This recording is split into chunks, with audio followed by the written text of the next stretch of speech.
Mr. Murray, April 2024 market update, and similar to the previous month, there's a little bit of optimism, maybe not. It's about to get darker.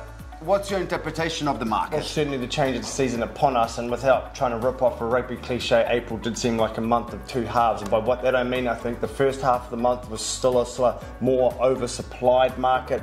Deals were starting to struggle to come through because the buyers simply had more properties to look at. Second half of the month, we started to see some big, more auction successes, and deals becoming not easier, but becoming through a little bit faster due to those stock levels dropping. Would you agree?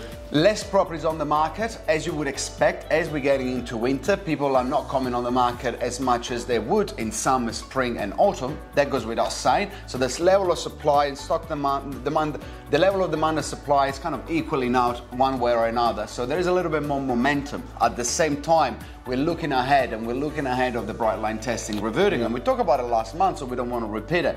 But there could very well be an influx of properties coming on the market. And if that's the case, would you want to be a buyer or a vendor while you have more properties in the market in the middle of winter? Well, the answer for that one is pretty easy. I'd like to have my home on the market in the next 6 to 7 week window before that influx of potentially influx of listings due to landlords selling up with the changes to taxation. So there's a little pocket of window before we envision another listing flurry, which we saw at the end of March, or the beginning of March actually, which seemed unprecedented.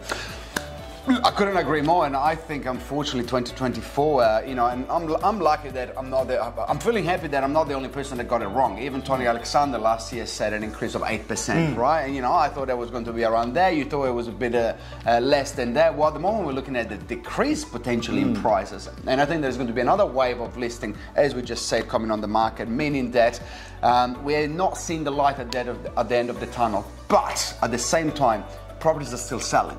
How many we sold in April? It's 48 written offers. 48 properties. Now, not trying to pat ourselves on the back, although that's a very good result. The properties are still selling. So a good agent is still able to navigate these very tough times. But it's around what you're doing over and above. And this is not a real estate podcast for training, but it's basically good agents can still sell properties. And it comes down to that. Oh, and this type of market that we've been on and on about for a couple of years now, it seems agent choice is immensely critical in your ability to get sold well and within the fastest time frame possible. It's like when you go to, if you had to go to court, would you pick a good lawyer or a bad lawyer?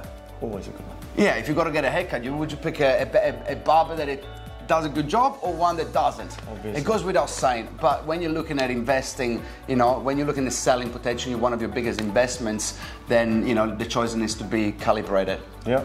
To sum things up, we think stock levels may have plateaued now, offering a small window of opportunity before more listings potentially come to the market. The next 6 to 7 weeks, that would be my pick. Would you agree? Let's get on with it.